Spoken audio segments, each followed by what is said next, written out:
Hello and good day, everyone. Joe Samaniego here, real live on the air and on Ultimate Sports Radio Network. Today is a very special day, along with Kobe Lambeth from the Podium Finish. We have Matt White from the Grid World Motorsports League. Gentlemen, how are you all doing today? I'm doing great. How are you guys doing? Yeah, perfectly fine. A great weekend of racing. We've still got two more races, obviously, to come today. So looking forward to those this afternoon. We have a big day of racing ahead of us, but we have to talk about last Wednesday at Martinsville. What a race that was! I know that race was only Wednesday. Matt, so I guess I'm with you. When it comes to Wednesday's race at Martinsville, what do you thought about that?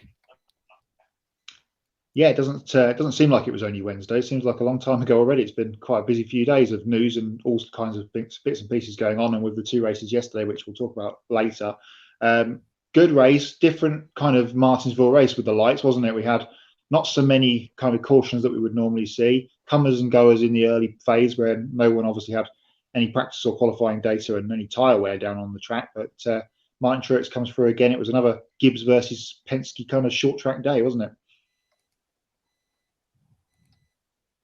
Oh, absolutely. I thought the Martinsville race was very entertaining, especially during the first two stages. Matt mentioned we saw a lot of comers and goers, and Bubba Wallace driving the number 43 Black Lives Matter car. He ran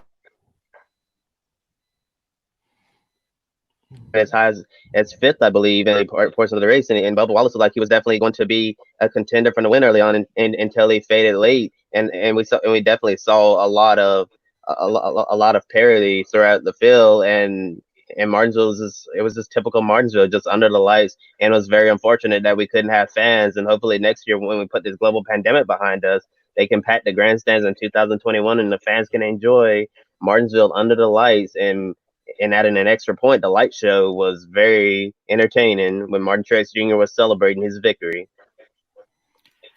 Definitely was very entertaining. The light show. I know a lot of folks were talking about how it was a very big disappointment. No fans could be there, but especially with everything going on, it made safety sense to not have fans. It was definitely a very unpredictable race, especially with the comers and goers. Some of the folks that we saw falling in the back. And of course, earlier that day, it was announced by NASCAR about how the Confederate flag was banned. Now I know that was the first day that news was dropped. We were on grid tonight to talk a little bit about it. Coming to today, now that we have a few more days, has the big, I guess, magnitude of the announcement of the Confederate flag being banned started to really sink in for everyone?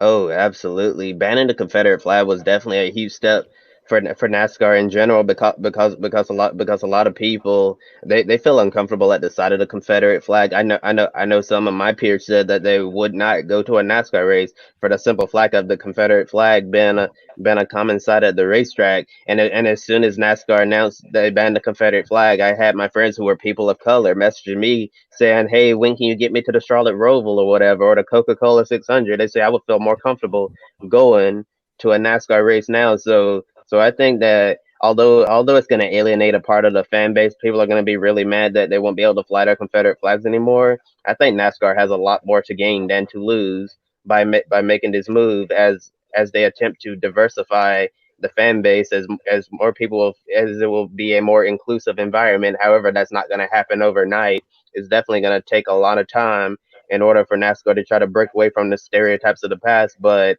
after everything that NASCAR shown this week with all of their progressive moves, I definitely think that NASCAR is thinking about the long term future, and I think that in 10 to 15 years, NASCAR is definitely going to look a whole lot different in terms of the fan base. Yeah, absolutely. A massive kind of week for NASCAR, wasn't it? We had all the goings on at Atlanta last Sunday with Steve Phelps's message to the drivers and everything that went on there. Then all the news about the flag in the week, and lots of people on social media were turning their back on NASCAR. But the ratings for Martinsville were up on Wednesday. Okay, it was the first night race at the track on a Wednesday, so maybe there was a lot of people curious to see what it looked like. But as Kobe mentioned, I think we're going to see now a lot of minorities, if you want to call them that, coming to the races in the future, especially when we can get some fans back in the stands. It's going to be interesting to see if there's any issues at Talladega next week when we have got some fans in attendance. Definitely, you bring up both of your great points, especially on Twitter. We've been seeing even new fans as well. I know whether it was NBA players, WNBA players, NFL players, and then in general, we've been seeing a lot more fans coming into NASCAR and tweeting about NASCAR. Now, today we have two races: the Xfinity Series race, which is about an hour away from starting, and following them, the Cup race. Going into the Xfinity race tonight, Matt, what are some of the things you'll be looking for, especially when it comes with the WML as well?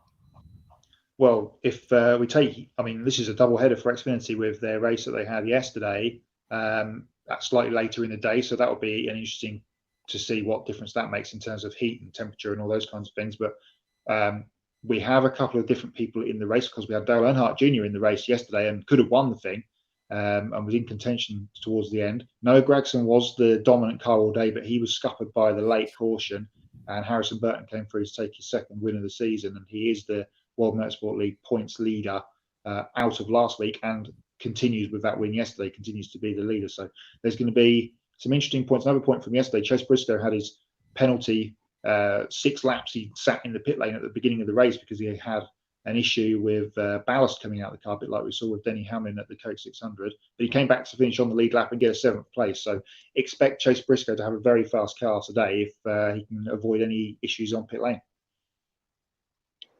Yes, as Matt just mentioned, Harrison Burton is currently leading the Grid World Motorsport League today. And what's the best way for Burton to keep the top spot in the World Motorsport League standings, Matt? Well, he needs to keep winning and being on the podium. Realistically, he is top. He has 2 wins, 2 second places to his name from his now 9 starts, I believe it is, with off the top of my head. So the best thing that he can do is to keep winning or being at least on the podium to stand a chance of keeping the lead. Of course, it's the World Motorsport League is very NASCAR heavy at the moment at the top of the standings, with only NASCAR running at this moment in time, but we've got IndyCar on its way back, the Supercars on its way back in a couple of weeks' time. So there'll be some changes when we get some more series under our belts running again. But yeah, the best thing Harrison can do is to keep winning. And if he showed the kind of speed that he showed yesterday, then there's every chance he could take a double if he can win today.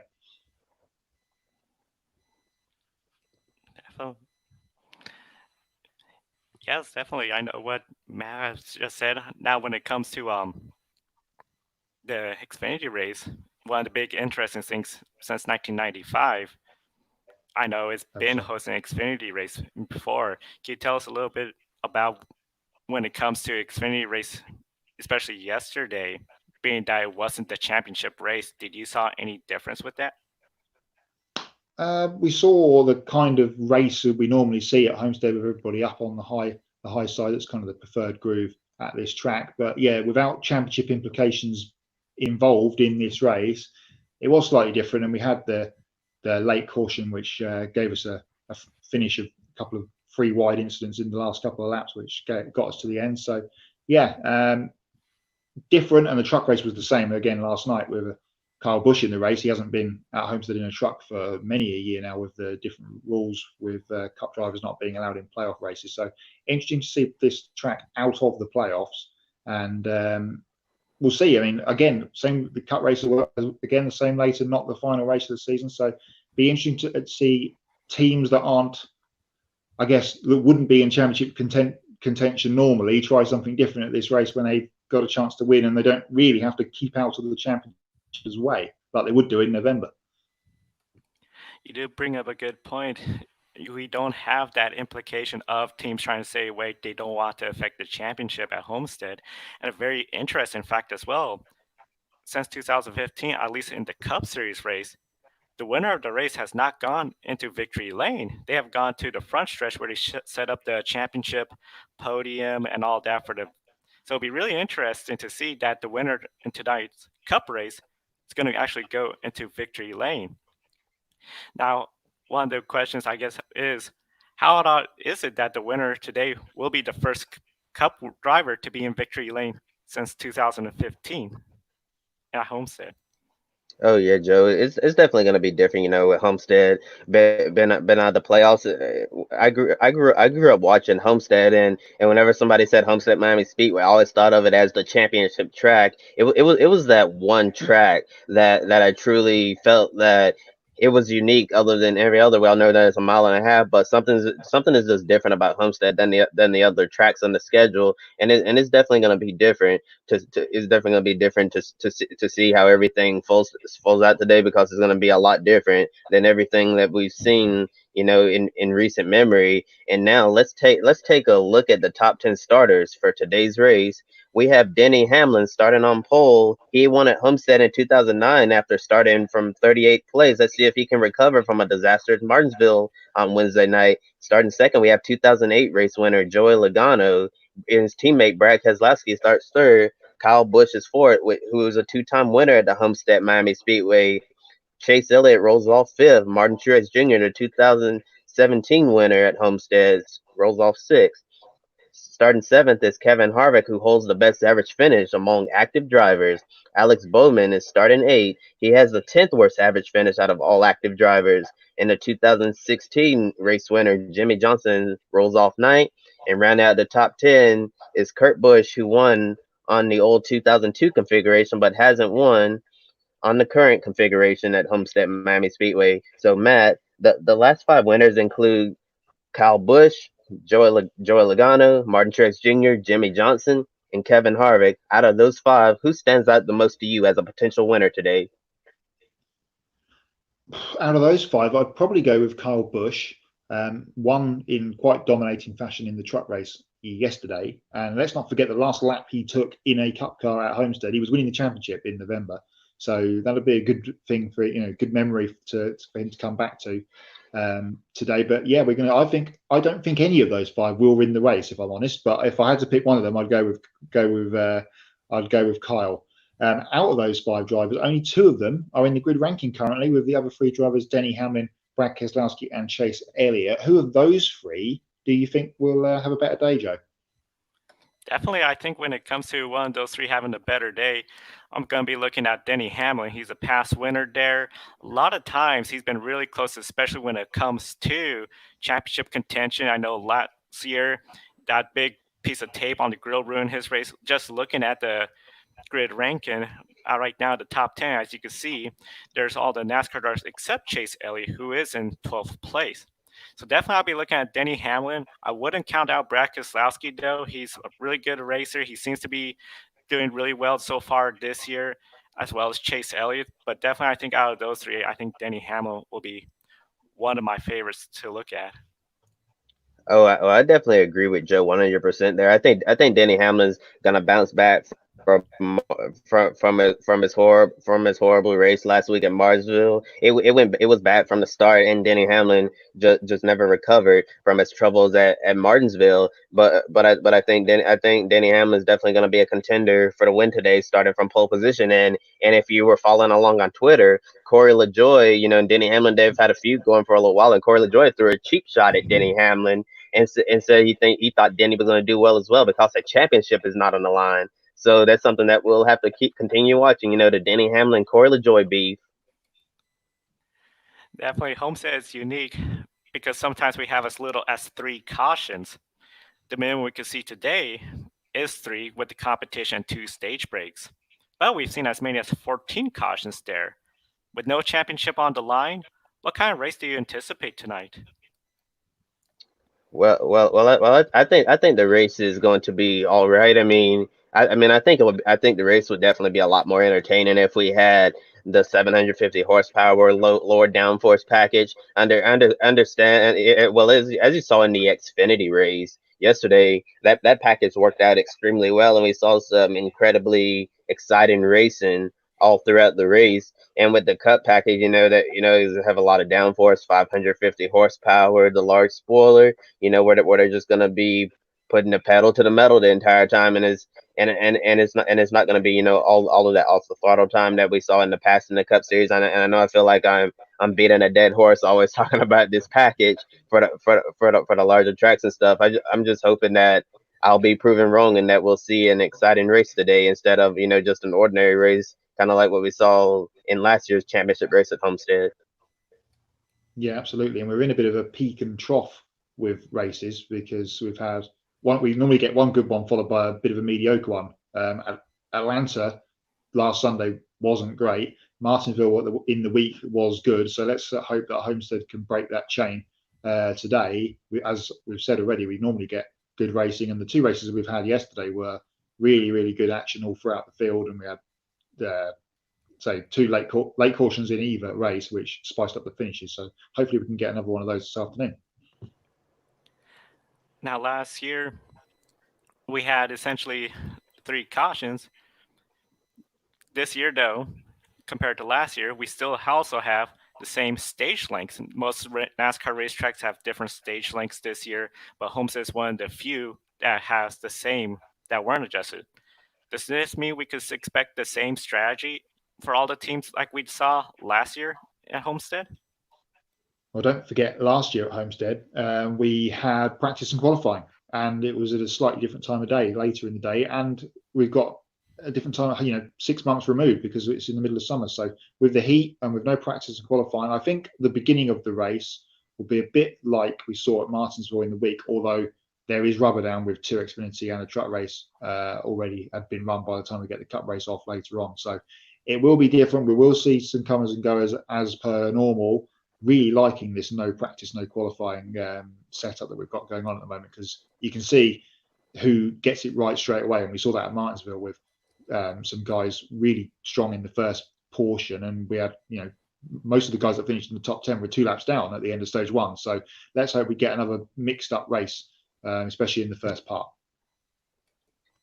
Oh yeah, absolutely. I agree with everything Matt said. I think we're definitely going to see a lot of comers and goers first. With no practice and no qualifying. I think having no practice and no qualifying has been a great thing so far because you just roll off the truck and line them up and race and just go with what you have. And once we get like later into the race, when the drivers can come down pit roads and work on their cars, then I think we'll truly see who the true contenders are. And as for strategy, I think it honestly depends on like where the cautions fall. Are we gonna see a relatively clean race with a lot of green flag racing minus the stage break cautions and all of that, or are we gonna see an event? Are we gonna see an action packed event where cautions break cautions? We'll just have to wait and see as we prepare for the Dixie Vodka 400 today at Homestead-Miami Speedway. And I have something extra to share with you guys. My editor in chief at the Podium Finish, Rob Tiongson, recently published his recent feature story titled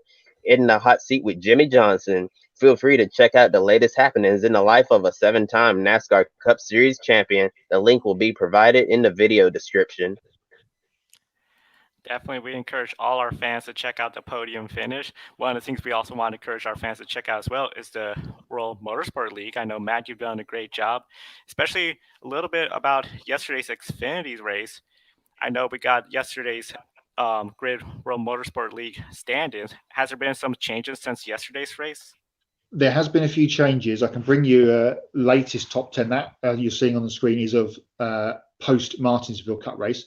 So there is slight changes. Harrison Burton, the winner of the Xfinity race yesterday, he moves his tally on to 13.56. So he's made a massive jump in terms of points. Noah Gragson is still second. Kyle Busch, with his truck win, has moved above Chase Briscoe up into 3rd place.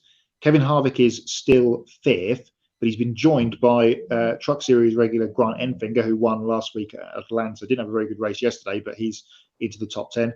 Brad Keselowski, Austin Cindric, Chase Elliott, and Denny Hamlin round out the top 10. But of course, with 2 more races today, that will all change, and we'll post an updated top 10 on grid_WML tomorrow. Definitely, we encourage everyone to check grid_WML. You can also find it with the hashtag gridWML. Now it's time for, I think it's becoming everyone's favorite part so far, pick a winner. I know essentially we have it where with the pick a winner, the 3 of us will be picking a winner for today's Cup race, as well as recognizing we had one Twitter pick a winner who also got Martin Truex Jr. correct. So it's going to be really interesting to see if anyone could break a tie, or somebody from Twitter, or definitely one of our YouTube commenters, if they want to share who they think is going to win. let us know. We'll be happy to try to share who they think is going to win. Since this is your first time on Grid Life, Matt, we'll start with you. Who do you think is going to win the NASCAR Cup race at Homestead today? I'm going to throw the curveball straight in on this one. I'm going to go with the two-time Xfinity champion, and he won the races here to win his championship at Homestead. That's Tyler Reddick. I think he'll do a fantastic job here this afternoon. He's shown in these, well, since we came back from the break, he's really shown some speed. So I hope Tyler can put on a show, and he's going to be my outside bet for a winner this afternoon. Oh, it's really funny that you mentioned that, Matt, because I was gonna pick Tyler Reddick as well. I picked Tyler Reddick in our podium preview over at the podium finish, and after seeing how Tyler Reddick has taken to the Homestead-Miami Speedway, he had to win the actual race the past 2 years with the Xfinity Series finale, and he ended up winning back-to-back Xfinity championships. There's just something about this racetrack and Tyler Reddick's driving style. It was almost like when Kyle Larson was there at Homestead. It seems like he really took to the track, and both of them have a dirt racing background, and it'll be interesting to see if that Xfinity success is going to translate to the NASCAR Cup Series at Homestead for Tyler Reddick. But I definitely think that Tyler Reddick is going to shock the world today and win his first career NASCAR Cup Series race. Wow, interesting picks. I think I'm going to go with somebody that I feel has won the last Cup race at Homestead. I'm going with Kyle Busch. He seems to be running good up there. This is one track where he could definitely rebound. It's going to be interesting. No championship implications. So definitely it's going to be one of those races where I feel Kyle Busch and his experience could possibly come in hand and take a win and get himself into the playoffs. Now, one of the questions, of course, I want to throw out to everyone when it comes to the NASCAR playoffs. So far, we've had Denny Hamlin, Joey Logano, Brad Keselowski with 2 wins each. Do you think we're going to see another driver get 2 wins? I almost forgot Kevin Harvick as well, too. Do you think we'll see another driver earn a second win possibly today? I know there's quite a few drivers that have 1 win so far this season. I mean, Kyle Busch doesn't have a win, so and he's one of the guys we've already spoken about to see if he can take the second win of the weekend, of course, but his first Cup win of the season. So I expect him to be in with more of a chance to win than Truex, who obviously won his first win of the season in the week at Martinsville. So there's going to be a fair few guys up for the fight today. We haven't really spoken about the Penske guys. Logano and Keselowski will be fast. So yeah, lots of opportunities for people to win here this afternoon. Oh, absolutely. I definitely think we're going to see several drivers fall in the 2 win category, and I definitely think Kyle Busch is definitely going to get there and exceed and get more than 2 wins. And also this might be a hot take or it might not be, but I think that Jimmie Johnson is going to break through at some point. The 48 car has been doing really well lately, and although luck hasn't been on his side, Jimmie Johnson is showing that he still has what it takes to be competitive in his final full-time season as a NASCAR Cup driver. And I think once Jimmie Johnson finally breaks through and get that long-awaited win to end his losing streak, it would not surprise me if we see Jimmie Johnson click off another win shortly after that.